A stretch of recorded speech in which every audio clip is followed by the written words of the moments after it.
Alors ça fait un bout de temps qu'on s'est pas vu. On se retrouve aujourd'hui pour un preview pour la première ronde des séries éliminatoires. Alors j'aimerais savoir qu'est-ce que vous pensez, là, qu'est-ce que vous avez vu exactement là, par rapport au drôle de qualification qu'on a eu en considération bien entendu de la COVID-19 puis de tous ces moments-là là, qui sont liés à la COVID-19, comme par exemple dû au fait qu'il n'y a pas personne dans les estrades, dû au fait de la présence peut-être un petit peu plus accrue là, de la vigilance des arbitres. Donc bref, j'aimerais savoir votre opinion à vous. Est-ce que vous aimez ça, l'idée des villes-bulles? Je pense que pour la LNH, c'est quand même une bonne réussite parce que on a réussi à avoir quand même très peu de cas dans le laps de temps qu'on a fait la première phase, c'est-à-dire les qualifications puis le tournoi à la ronde.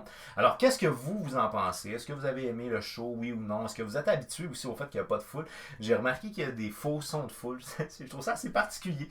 Enfin bref, donc, on se lance là, on a la première ronde des séries éliminatoires et dans la première ronde des séries éliminatoires, on va avoir le Lightning de Tampa Bay qui va affronter les Blue Jackets de Columbus. Alors là, le point que moi je veux retenir là-dedans, c'est qu'on n'a pas affronté le même type d'adversaire dans les deux cas, puis on n'a pas non plus eu la même type d'opposition, parce que dans le cas du Lightning de Tampa Bay qui faisait le tournoi à la ronde, dans le tournoi à la ronde, les équipes s'affrontaient uniquement une fois, alors que dans le tournoi, dans les phases qualificatives dans lesquelles les Blue Jackets ont participé, ils faisaient quand même un 3 de 5, c'est-à-dire un minimum de 3 rencontres, ce qui pouvait développer des rivalités et ce qui pouvait développer aussi de l'aminosité.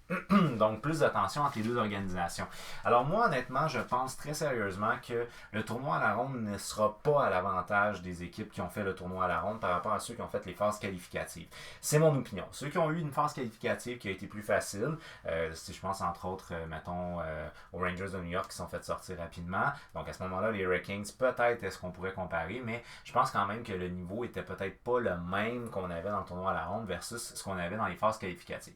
Alors, pour ce qui est du Lightning de Tampa Bay, dans le tournoi à la ronde, ils ont joué un total de 3 matchs avec 2 victoires, une défaite, un total de 7 buts marqués, 8 buts encaissés, donc à peu près 50-50. Avantage numérique à 40%, c'est vraiment très bon. Un désavantage numérique à 90,9%.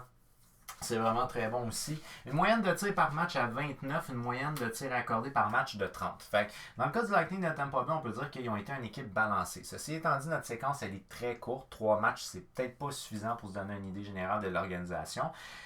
Mais quand même, c'est une équipe qui nous a montré qu'elle était balancée autant au niveau des buts marqués, des buts encaissés, puis au niveau des tirs pour les tirs contre. Du côté des Blue Jackets, on a affronté les Maple Leafs de Toronto.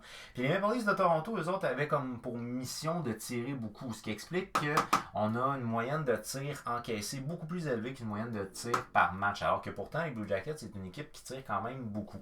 En 5 matchs, les Blue Jackets ont 3 victoires, 2 défaites. Ils ont un total de 12 buts marqués, 10 buts encaissés. Donc on voit qu'ils sont quand même balancés eux autres aussi à ce niveau-là. Par contre, l'avantage numérique à 0%, ça c'est vraiment pas quelque chose qui est à l'avantage des Blue Jackets. C'est un désavantage à 84,6.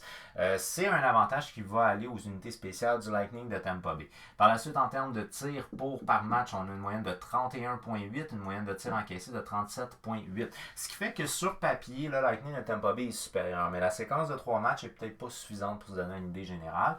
Dans le cas des Blue Jackets de Columbus, une séquence de 5 matchs est plus intéressante. Moi, je considère qu'un 10 matchs, c'est peut-être une séquence qui est intéressante. Fait qu'à 3 matchs, c'est plus ou moins intéressant. Mais on voit que c'est deux équipes qui peuvent être balancées et que sur un point de vue des unités spéciales, on va donner l'avantage au Lightning de Tampa Bay. Par contre, là, moi, je vais donner un avantage aux Blue Jackets, c'est du fait qu'on joue en équipe du côté des Blue Jackets, ce qui est peut-être un petit peu moins le cas du côté du Lightning, mais c'est pas nécessairement un immense problème pour le Lightning.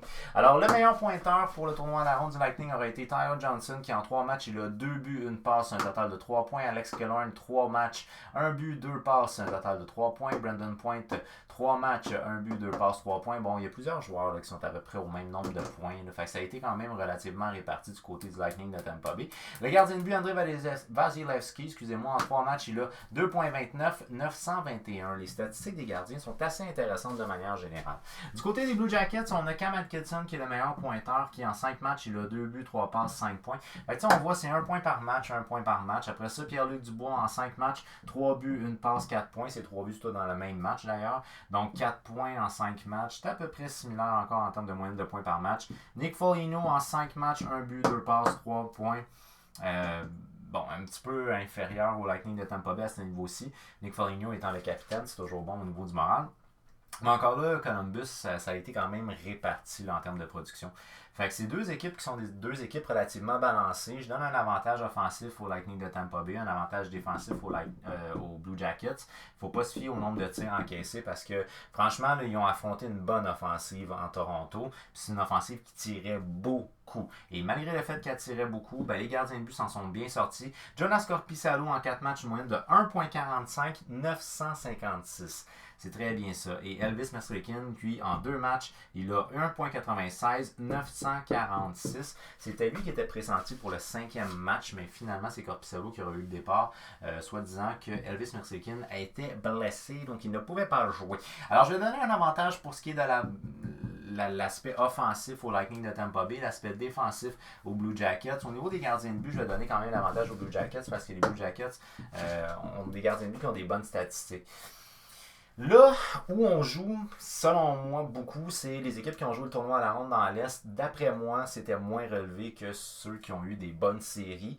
Alors, je pense que les Blue Jackets sont plus dans le bain en ce moment. Ils sont plus motivés à. Ils ont réussi à sortir une équipe qui était déjà une force offensive.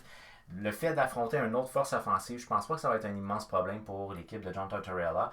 Alors, pour moi, je pense que les Blue Jackets ont un certain avantage sur le Lightning de Tampa Bay. C'est une série qui peut aller dans un sens comme un autre. Fait que très honnêtement, c'est loin d'être gagné d'avance pour n'importe quelle des deux équipes. Mais moi, je considère que les Blue Jackets de Columbus devraient remporter cette série-là. Peut-être aussi l'aspect que l'année passée, on a éliminé en 4, ça va jouer dans la tête du Lightning. Autant que ça peut être une motivation pour le Lightning, que ça peut être quelque chose qui va les faire reculer si, mettons, ils échappent un match. Exemple. C'est la raison pour laquelle moi je vais y aller avec Columbus et j'y vais pour Columbus en 4 matchs. J'y vais pas en 5 matchs, j'y vais en 4 matchs. D'après moi, les Blue Jackets de Columbus devraient triompher du Lightning de Tampa Bay. Alors faites-moi savoir quelle est, d'après vous, votre prédiction concernant la série qui va opposer le Lightning de Tampa Bay aux Blue Jackets de Columbus. Faites-le moi savoir au travers des commentaires qui va gagner en combien. Ça me fera plaisir de jaser un peu de hockey avec vous. Restez connectés, activez la petite cloche, abonnez-vous parce qu'il y a d'autres vidéos qui s'en viennent pour la première ronde. On se revoit bientôt. Ok, merci d'avoir écouté ma vidéo. Bye bye.